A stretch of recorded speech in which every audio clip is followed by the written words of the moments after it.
Благодарам, почитувана заменик председател. Кете да го почитувам принципот кој што го поставивме, да кажеме по кој член се повикуваме. Јас се повикувам на членот 90, затоа што, како што би кажал Велковски, на некој начин ве почитувам и вас, чувствувам вака должност да ви подобјаснам неколку работи. Да, точно е дека не е само во Шведска и дека е координаторот на ВМРО ДПМН СОНЕЗ службено и други не знам кои се. Вие кажавте дека е Шведска, иначе верувајте ми не знаев. И затоа кажав, иначе немав намер. Ворете што се службено, но Никола Мицевски нема амандман и човекот затоа можел да отиде таму. Вие сте тука, значи и вие ако отишол Никола Мицевски сте можели и вие да отидете, но вие како одговорен пратеник сте одлучиле да останете тука и да учествувате во амандманската расправа. Тоа е едно. Во случај, јас како што сум известен, доколку сте член на некоја делегација и доколку сте спречен поради нешто да присуствувате, не е морално, туку може да се смените. Во случајов, колешкава Морачанин, доколку била толку загрижена за незините амандмани, можела да се повлече, да не оди таму во Шведска, да биде тука и да ни објасни што мислела со овој амандман со кој што побарала да се одвојат 2 милиони денари за набавка на нови возила. Дали биле Лада, Нива или не знам што, ви објаснив од каде можете да набавите и тие да бидат бесплатни. Јас не разговарав за тоа дали е женава тука или не, туку е нејзин амандман кој што можеше некој пратеник да се само ве молам бидете трпелив, ќе ви објаснам, ќе се појавите и вие за процедурално.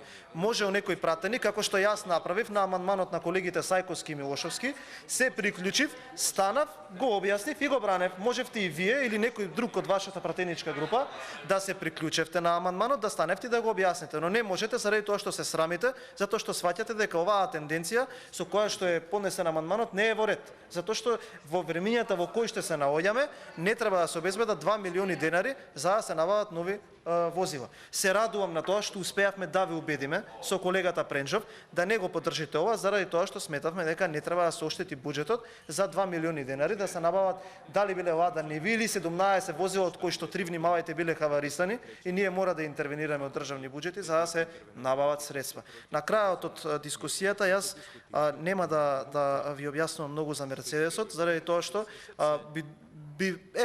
би ве потсетил на неколку работи. 2016 година Зоран Заев пред владата велеше дека Мерцедесот ќе го продаде за да набави амбулантни возила. Мерцедесот не се продаде, Зоран Заев се уште се вози во Мерцедесот. Кој да дојде од странските, би кажал, високи представници, вие го возите во тој Мерцедесот. За тој Мерцедесот 600.000 евра има луѓе кои што одговараат, кои што неоправдано се осудени и се затворени.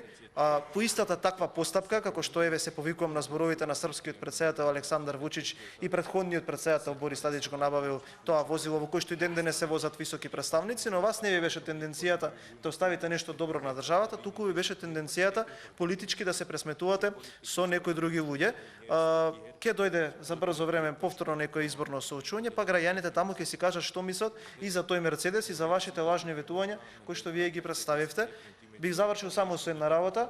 Дај Боже да го продадевте, да ги соберевте парите и да ги даевте во амбулантни возила, но набрзо од кога дојавте на власт, од кога излажавте дека ќе го продадете Мерцедесот, во кој што патем се утепавте од возење, вашиот премиер, вашиот претседател на држава и сите оние високи функционери од вашата влада, вашиот директор на болницата во Струмица бараше донации на Facebook за едно амбулантно возило. Затоа да бидеме коректни, вака треба да соработуваме и во иднина треба да ги прифаќате аргументираните дискусии од страна на опозицијата за овие ваши раскалашени коалициони партнери и директорчиња, кои што поважно им е да се возат во джипови, отколку да обезбедуваат навремено и функционално, би рекол, работење на нивните инспекторати. Благодарам.